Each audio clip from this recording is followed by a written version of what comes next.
Captain Olivia Banks stood at the window of Earth Defense Force headquarters, staring at the alien ships that now filled the sky. They had appeared 3 hours ago, massive crystalline structures that shimmered like glass in the morning sun. No warning, no signals. They just showed up. "Captain, they're broadcasting again," said Officer Greg Miller, his fingers moving quickly across the control panel. "Put it on the main screen," Olivia said, turning away from the window. The screen filled with the image of a tall, thin alien. Its skin was pale blue with patterns that seemed to shift like oil on water. 4 eyes, 2 large and 2 small, stared at them without blinking. "People of Earth," the alien said in perfect English, "I am Supreme Commander Zorth of the Thorlian Empire. We claim this solar system as our property. You have 7 days to surrender your planet and accept your place as servants of the Empire. If you resist, we will destroy your civilization. Your primitive weapons cannot harm our ships." Olivia looked around the command center. She expected to see fear on the faces of her team. Instead, Officer Miller was covering his mouth, trying not to laugh. Lieutenant Susan Hayes was openly smiling. Even General Paul Davis in the corner had a strange look on his face, like he was fighting to stay serious. "Is this a joke?" Olivia whispered to Miller. "They can't be serious," Miller whispered back. "I mean, look at them. They look like someone drew aliens for a kid's cartoon." On the screen, Zorth continued, "The Xorlian Empire has conquered 17 solar systems. All who resist are destroyed. All who surrender live as our subjects. You have 7 days to decide." General Davis stepped forward. "And if we don't surrender?" The alien's face showed surprise, its smaller eyes blinking rapidly. "Then your planet will be destroyed. This is not a negotiation." Davis looked at Olivia, then back at the screen. And then he did something that changed everything. He laughed. Not a nervous laugh. A real, genuine laugh, like someone had told a good joke. "Sorry," Davis said, still smiling. "But we've seen this movie before, many times, and we're not interested in your offer." The alien's face changed color slightly, darkening around its edges. "You find this amusing? We have destroyed civilizations more advanced than yours." "Yeah, about that," Olivia said, stepping forward. "We've been scanning your ships since you arrived. For having such advanced technology, your energy signatures are surprisingly weak."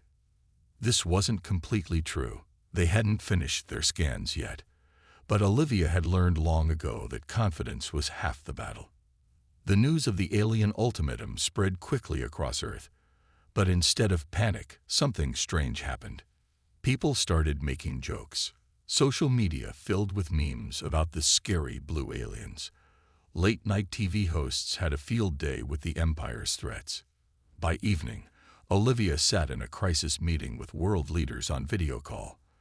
The President of the United States looked serious but not scared. "So these Xorlians," the President said. "What's your assessment, Captain Banks?" "Based on their communication style, they expect us to be terrified," Olivia replied. "They seem confused by our response. I think they rely on fear to conquer, not actual fighting. So their threats might be empty." "It's possible.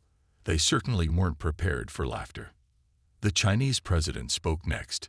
"In my country, there is an old saying, 'A dog that barks loudly rarely bites.' Perhaps these aliens are all bark." The meeting ended with an unprecedented decision. Earth would not only reject the ultimatum, but would do so by broadcasting a compiled video of humans around the world laughing at the Xorlian threat. As Olivia left the meeting, her phone buzzed with a message from Dr. Alan Carter at the Global Defense Institute. "Need to talk. Found something interesting about Xorlian psychology. They physically can't lie, which means they never learn to recognize bluffs." Olivia smiled. This first contact wasn't going the way the aliens expected at all. Dr. Alan Carter had not slept in 36 hours. His office at the Global Defense Institute was covered with notes and images of the Xorlian aliens. Empty coffee cups formed a small city on his desk. He rubbed his tired eyes and looked again at the video of Supreme Commander Zorth. "Play it one more time," he said to his assistant, Kelly Rodriguez. The screen showed Zorth's face darkening when General Davis laughed at his threat. The alien's smaller eyes blinked rapidly, and its mouth twitched in what looked like pain. "There." Alan pointed at the screen. "Freeze it right there." Kelly paused the video. "What do you see?" "That reaction isn't anger. That's physical discomfort," said Alan. "I think they experience actual pain when their statements aren't believed." Kelly leaned closer to the screen. "So when we laugh at them, it hurts them," Alan finished, "which means they've probably never developed the concept of bluffing. Why would you lie if it caused you pain?" The phone rang. It was Captain Banks calling for an update. "Dr. Carter, tell me you have something useful," Olivia said, her voice tired but firm. "I think I understand why our laughter threw them off so badly." Alan explained his theory about the Xorlians' inability to lie. "They've probably conquered other species simply by making threats. When those species surrendered out of fear, the Xorlians didn't actually have to prove their power." "So you're saying their whole empire might be built on bluffs that no one ever called?" "Exactly. And humans, well, we're naturally suspicious. We're the only species in our evolutionary history that developed such complex deception skills." Olivia was quiet for a moment. "That's actually kind of funny." At Earth Defense Force headquarters, Lieutenant Noah Rodriguez was leading a team analyzing the Xorlian ships. They had managed to capture clearer images of the alien fleet. "Something's not adding up," Noah said, pointing to his screen. Several other analysts gathered around him. "Look at these energy readings. For ships that size, they should be putting out way more power. And these weapons systems, they're mostly for show." He pulled up a 3D model his team had created based on their scans. "See these large cannon-like structures? They're just hollow tubes with lights. No actual weapons technology." Officer Pat Jenkins whistled. "You're saying they're fake?" "Not entirely," No replied. "The ships are real. But I think a lot of what we're seeing is theater, designed to look scary without actually having the capability to back it up." Noah picked up his phone to call Captain Banks. Meanwhile, the Xorlians were having their own crisis meeting. Supreme Commander Zorth stood before the Council of Elders on a secure communication link. "This is unprecedented," Zorth said, his skin patterns shifting in distress. "They laugh at our threats. They make jokes about our appearance. Look at this." He displayed images from Earth's internet, memes showing Xorlians with funny captions, videos of children dressed as aliens making silly faces. "How can we conquer a species that does not fear us?" Zorth asked. The oldest council member leaned forward. "In 17 conquests, we have never encountered this reaction. Our entire strategy depends on psychological dominance." "Should we actually attack them?" asked a younger council member. Uncomfortable silence filled the room. The Xorlians looked at each other nervously. "With what?" the oldest member finally said. "Our actual military force is a fraction of what we claim. We have excellent holographic technology and fear tactics, but our real weapons are limited." Back on Earth, humanity's unusual response was spreading. Rather than preparing bunkers or panicking, people were organizing alien threat parties. Comedians were having their best week ever. One group in Australia had even created a giant projection of laughing human faces that they beamed toward the Xorlian ships each night. When Olivia received the calls from both Alan and Noah, she immediately arranged a meeting with General Davis. "So you're telling me," Davis said after hearing their reports, "that we might be facing an empire of bluffers who don't even understand what bluffing is?" Ellen nodded. "And who may have been accidentally conquering species who surrendered out of fear, never realizing the threats were mostly empty." Davis grinned. "Well then, I think it's time we call their bluff officially." Samantha Wells had been a diplomat for 15 years, but nothing in her career had prepared her for this. As she walked toward the meeting room where the Corleans waited, an aide handed her final instructions from the United Nations Security Council. She glanced at the paper and smiled. It read simply, "Make them uncomfortable." The doors opened to reveal 3 Xorlians standing stiffly around a large table. Their blue skin seemed to ripple with tension as Samantha entered. The tallest one, clearly Sub-Commander Vexel based on the markings on his uniform, stepped forward. "Human diplomat, we expect you to deliver your species' surrender," Vexel said formally. Samantha dropped casually into a chair and put her feet up on the table. "Hey there. Nice to meet you too. Love what you've done with your ships." Very sparkly. The Xorlians looked at each other in confusion. This was not the protocol they expected. "This is a formal diplomatic meeting," Vexel said, his small eyes blinking rapidly. "Your planet's future depends on your respect and submission." Samantha yawned. "Yeah, about that whole destroying Earth thing. Have you guys had tacos yet? Because if you're planning to blow up Earth, you should really try tacos first. Life-changing experience." The Xorlian's skin darkened in patches, the sign of distress that Dr. Carter had identified. "Your behavior is inappropriate," Vexel said. "This is not how conquered species behave." "Sorry, I didn't get the How to Be Conquered handbook," Samantha replied with a grin. "Look, instead of all this surrender talk, why don't you join me for dinner tonight? We can chill out, get to know each other before making any hasty decisions about planetary annihilation." The smallest Xorlian made a sound like a strangled gasp. "Dinner? With a lesser species," Vexel said. That is. It's called diplomacy where I come from," Samantha said. "Plus, I make awesome lasagna." Later that evening, against all protocol, 3 confused Xorlian diplomats sat at a table in the United Nations building, staring at plates of food while Samantha chatted casually. "So this meme. You've probably seen it, where your commander's face is photoshopped onto a character from a kid's show. It got like 2 billion views yesterday. Pretty impressive reach for your first Earth appearance." Vexel's food remained untouched. "You have turned our threat into entertainment." "Well, yeah. Humans cope with stress through humor," Samantha explained. "Plus, your timing was kind of perfect. You showed up right when our new social media platform launched. Everyone was looking for trending content." She pulled out her phone and showed them a video where teenagers were imitating Xorlian speech while dancing. The smallest alien made that strange gasping sound again. "This is why the council was concerned," Vexel said quietly to his companions.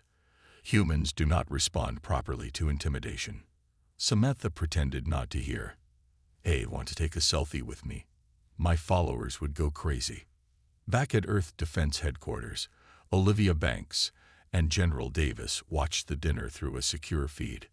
"Is she taking selfies with them now?"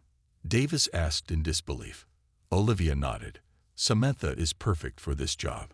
The Xorlians have no idea how to handle someone who doesn't follow their script.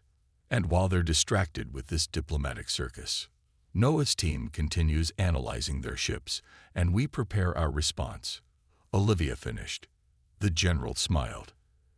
"You know, when I joined the military, I never imagined our first alien encounter would be countered with memes and dinner parties. That's our secret weapon," Olivia said. "We're unpredictable." On the Xorlian command ship, Supreme Commander Zorth reviewed the dinner meeting with growing alarm. "They invited you to what they call a pizza party tomorrow?" he asked Vexel. "Yes, Commander. And they want to know if we would participate in something called a TikTok challenge. I do not understand their strategy." Zorth's skin darkened. "Neither do I. And that is what worries me most." Colonel Frank Morrison looked out over the field where hundreds of civilians were setting up strange-looking devices. Some looked like giant mirrors, others like satellite dishes made from household items. One group was painting what appeared to be fake missile launchers made from drainage pipes. "This is our defense plan?" asked Major Linda Parker, standing beside him. Frank smiled. "This is just one part of it. There are thousands of groups like this across the world. When the government had asked for civilian help, they expected a few volunteers. Instead, millions of people had answered the call. Engineers, artists, teachers, farmers, everyone wanted to help. But they're building decoys and fake weapons, Linda pointed out. Exactly. We want the Xorlian sensors overwhelmed with so many different signals and shapes that they can't tell what's real and what isn't. A teenage boy approached them, carrying what looked like a modified drone. "Colonel, we finished the noisemakers," the boy said. "Each one plays different sounds at frequencies their ships seem to use for communication. Should create quite a mess for their systems." Frank nodded. "Good work, Jason. Get them to the distribution team." As the boy ran off, Linda shook her head in amazement. No other species would do this. Most would either surrender or prepare for traditional war. "That's the point," Frank replied. "We're not fighting the way they expect us to fight." Across town, in a small apartment filled with computer screens, Diane Foster was working with a team of civilian hackers. They had spent 3 days studying the signals coming from the Xorlian ships. "It's incredible," Diane said, pointing to her screen. "Their whole communication system is completely open. No encryption at all." Her friend Rick nodded. "Why would they bother? No one has ever hacked them before." "They've never met humans," Diane replied with a grin. "Look what happens when I send this simple packet of data to their command ship." She typed a few commands. On another screen, they could see one of the Xorlian ships briefly flicker. "Did you just make their lights blink?" Rick asked in amazement. "Their ship's external lighting system is connected to the same network as their communications. No separation of systems, no security protocols." Diane couldn't hide her excitement. "It's like they built their entire technology infrastructure assuming no one would ever try to access it." "What else can you do?" Diane's fingers flew across the keyboard. "I don't know yet, but I already downloaded what looks like their complete ship schematics. I'm sending them to Lieutenant Rodriguez right now." At Earth Defense Force headquarters, Noah Rodriguez received Diane's message while briefing Captain Banks and General Davis. "Sir, you need to see this," he said, projecting the new information on the main screen. "These civilian hackers just found a gold mine. Complete technical specs for the Xorlian fleet." Olivia stepped closer to the screen. "Can we trust this information?" "It matches everything we've observed so far," Noah replied. "And it confirms our suspicions. Their weapons systems are mostly for show. They have some actual firepower, but nowhere near what they claim." General Davis studied the diagrams. "So their usual tactic is to show up, look scary, and accept surrenders without firing a shot." "Exactly," Noah said. "And they have no defense against what we're planning because no one has ever tried it before." Olivia turned to the general. "Sir, I think it's time for Phase 2. Davis nodded. "Make the call." Within hours, a strange assortment of signals began broadcasting from Earth, thousands of different frequencies, patterns, and codes, all directed at the Xorlian fleet. At the same time, the planet's surface lit up with millions of small energy signatures, making it impossible for the aliens to identify real military targets among the decoys. On the Xorlian command ship, alarms were blaring. "What are they doing?" Supreme Commander Zorth demanded. "These signals are interfering with our systems."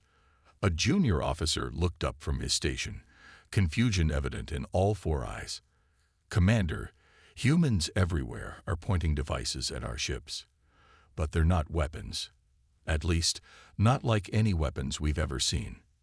Zorth's skin darkened to almost purple. "They're not following any known defense protocol. This isn't how conquered planets behave." "Sir," another officer called out, "someone is accessing our communication network. They're sending us something." "What is it?" "A surrender message," Zorth asked hopefully. The officer looked confused. "No, sir. It appears to be something called cat videos." Captain Olivia Banks looked out the window of the small scout ship. Around her, 5 other crew members operated in focused silence. Their mission was dangerous but critical: get close enough to the Xorlian fleet to gather detailed scans. "Approaching the outer defense line," said pilot Jeff Green. Activating stealth systems. The scout ship had been specially prepared for this mission. Its exterior was covered with materials that absorbed radar and light, making it nearly invisible to standard detection methods. "How are we looking, Mia?" Olivia asked the sensor officer. Lieutenant Mia Garcia studied her screens. "So far, no sign they've spotted us. Their attention seems focused on all the signals coming from Earth." The ship slipped between 2 massive Xorlian vessels. From this close, the alien ships looked even more impressive, towering crystalline structures that shimmered with internal lights. "Beginning deep scans," Mia announced. "First target locked." For 10 tense minutes, the scout ship drifted through the alien fleet, gathering data. Nobody spoke except to share essential information. "Captain," Maya finally said, her voice filled with surprise. "You need to see this." Olivia moved to the sensor station. The screen showed a 3-dimensional image of one of the largest Xorlian ships, but something was wrong. "Is this accurate?" Olivia asked. Mia nodded. "Triple-checked. Most of what we're seeing isn't actually there.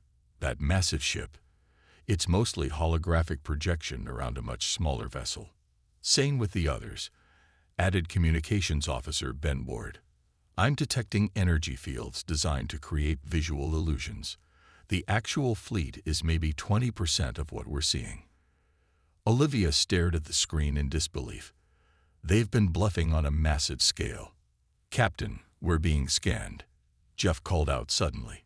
"They've spotted us." "Get us out of here," Olivia ordered. As the scout ship turned to flee, something unexpected happened. Instead of attacking, the nearest Xorlian ships began to move away, creating a path for them. "They're letting us go," Ben said, confused. "No," Olivia realized. "They're retreating from us. They're afraid of what we might do." Hours later, in the Earth Defense Force Command Center, Olivia presented their findings to General Davis and a room full of officials. "The Xorlian Empire is essentially a house of cards," she explained. "Their conquest strategy depends entirely on creating an illusion of overwhelming power. Most of their fleet isn't real." Dr. Alan Carter nodded. "That explains everything. They've built an empire by bluffing species into surrender. They've never actually had to fight a real war." "But why would other species surrender without a fight?" asked one official. "Because those species evolved to avoid conflict when faced with apparently superior predators," Alan explained. "It was a successful survival strategy for them. Humans, however, evolved differently. We investigate. We test boundaries. We call bluffs." General Davis looked thoughtful. "So when we laughed instead of cowering, we accidentally exposed their greatest weakness," Olivia finished. "Their entire strategy falls apart when faced with a species that isn't intimidated by them." On the Xorlian command ship, Supreme Commander Zorth faced a crisis. The humans had discovered their secret. Worse, they seemed completely unafraid. "How do they keep sending these signals?" Zorth demanded, as another wave of human entertainment flooded their communication systems. "We cannot block them," a technician admitted. "Their methods are unpredictable and constantly changing." A large screen showed images from Earth, humans everywhere pointing simple devices toward the sky, creating a chaotic mix of signals and noise that confused Xorlian sensors. "And now they have seen our true fleet," Zorth said, his voice low. "They know." The oldest council member's face appeared on a secure channel. "Commander, we must consider withdrawal. The humans are not following the expected pattern of a species facing conquest. Retreat." Zorth's skin pulsed with dark patches. "No empire has ever forced us to retreat.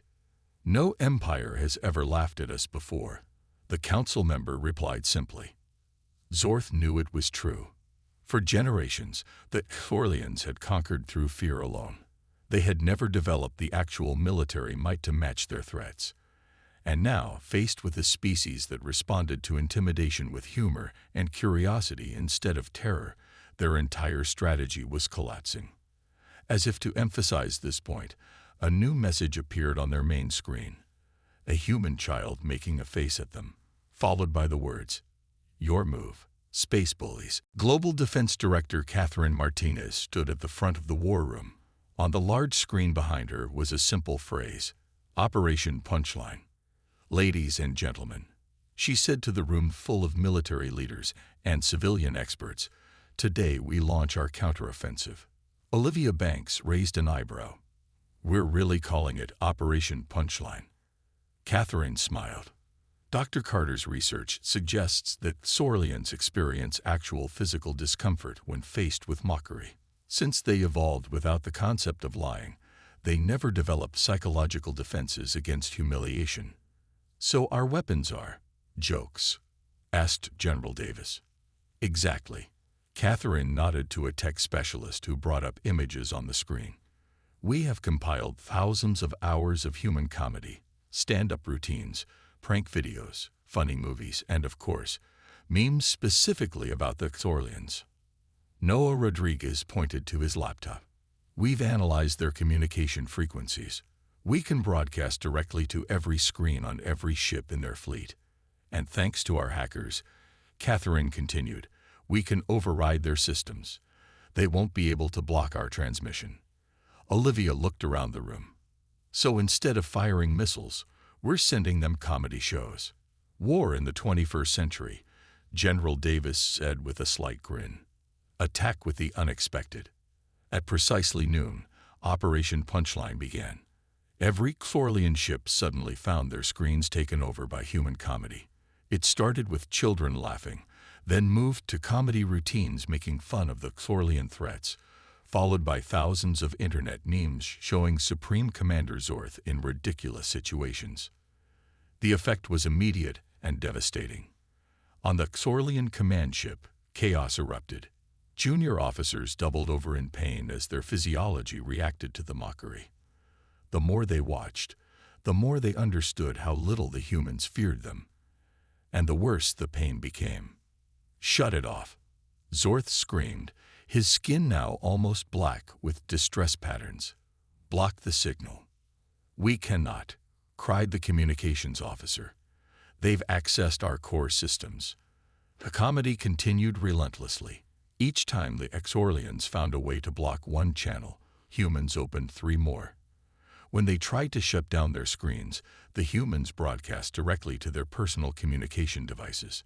In a dark corner of the command ship, a young Thorlian officer named Krell watched with different eyes. Instead of feeling pain, he felt something strange. A new sensation. The corners of his mouth twitched upward in what might have been the first Thorlian attempt at a smile. "They're not afraid," he whispered to himself. "Not at all." Back on Earth, Catherine Martinez received reports from their monitoring stations. "It's working better than we expected," she told Olivia. "Their command structure is falling apart. Their ships are moving erratically." Noah rushed into the room with new data. "Director, we've completed our final analysis of Thorlian weapons capabilities. They do have some functional weapons, but nothing that could actually destroy Earth. The most they could do is limited damage to a few cities." "So their threat was completely empty," Olivia said.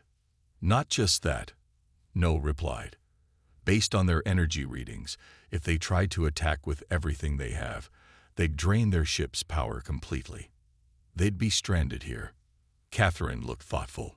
"So their entire conquest strategy depends on species surrendering without a fight." On the main Thorlian ship, Supreme Commander Zorth struggled to maintain control.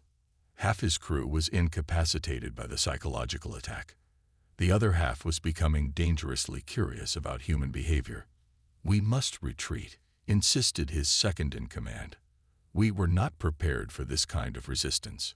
"Retreat means failure," Zorth said, his voice weak. "No species has ever forced us to retreat." "Perhaps it's time we learned something new," said a voice from behind him. It was Krell, the young officer. Around him stood several others, their skin showing unusual patterns, not distress, but something different. Change. "Look!" Krell pointed to a private screen showing humans on Earth. They weren't preparing weapons or hiding in fear. They were having parties, making art about the encounter, sharing ideas about what it meant to meet aliens. "They're not like the others," Krell said. "And maybe we don't have to be like we've always been either." 3 months after the Xorlian fleet first appeared over Earth, Captain Olivia Banks stood in a very different kind of ship. Unlike the military vessels she was used to, this one was designed for diplomacy, the first official human ship to visit Xorlia Prime. "Nervous?" asked Samantha Wells, who stood beside her at the viewport. Olivia smiled. "A little. Hard to believe we went from facing destruction to making first contact in just 3 months." "That's what happens when you laugh in the face of fear," Samantha replied. Their ship approached the Xorlian homeworld, a beautiful blue-green planet with 3 small moons. As they entered orbit, they saw hundreds of ships gathered to witness this historic moment. On the surface, a large crowd had assembled to greet the human delegation.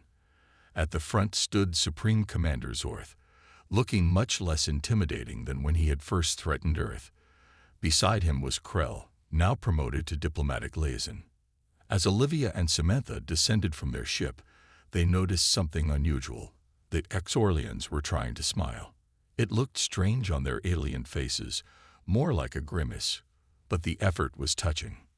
"Captain Banks," Zorth said formally, "on behalf of the Xorlian people, I welcome you to our world." Olivia nodded. "And on behalf of Earth, I thank you for this invitation." The formal greetings complete, both delegations moved to a large meeting hall where representatives from 17 other species, former subjects of the Xorlian Empire, were gathered. "This is unprecedented," Dr. Alan Carter whispered to Olivia. "No one has ever brought all these species together before." Krell approached them. "Your visit has changed everything," he said. "After news spread of how humans responded to our threats, other worlds began to question their submission. They realized they had surrendered to an illusion. So the Empire is falling apart?" Olivia asked. "Not falling apart," Krell corrected. "Transforming. For generations, we Xorlians believed conquest was the only way to interact with other species. We never considered friendship." Zorth took the central stage. His skin patterns showed signs of stress, but also something new: adaptation. "For too long, the Xorlian Empire has ruled through fear," he announced to the gathered representatives. "We believed this was the natural order of things. Then we met humans." Screens around the hall lit up with images from Earth, people laughing at the Xorlian threats, children making alien costumes, scientists eagerly studying Xorlian technology instead of cowering from it. "Humans showed us another way," Zorth continued. "They responded to threats with humor, to intimidation with curiosity. They did not see us as conquerors to fear, but as visitors to understand." From the back of the hall, a small Xorlian child approached Olivia. In its hands was a crudely drawn picture of a human and a Xorlian holding hands. "Is this right?" the child asked in careful English. "Teacher said humans Greek with pictures sometimes." Olivia knelt down. "It's perfect," she said, accepting the drawing. Later that evening, at a feast celebrating the new alliance, Olivia found herself sitting next to Zorth. "Your species confused us completely," the former commander admitted. "No other race had ever laughed at us before." "Laughter is a uniquely human response to fear," Olivia explained. "When something scares us, sometimes we laugh to show it doesn't control us." Zorth seemed to consider this. "Your General Davis was the first to laugh at our threats. In our history books, he will be remembered as the one who changed everything." Across the hall, Olivia saw Xorlian children watching human children demonstrate how to play simple games. One Xorlian youngster was trying to learn a hand-clapping game its four eyes focused intently on the human child's movements. "Look at that," Olivia said, pointing. "That's the real victory right there." Zorth followed her gaze. "What do you mean?" "The next generation," she explained. "They won't see each other as enemies or conquerors. They'll just see friends who look different." As if to prove her point, the Chlorlian child finally mastered the hand-clapping pattern and made a sound, a strange chirping noise that took Zorth by surprise. "Was that laughter?" he asked in wonder. Olivia nodded. "Looks like your species is learning some new tricks." The universe would never be the same again.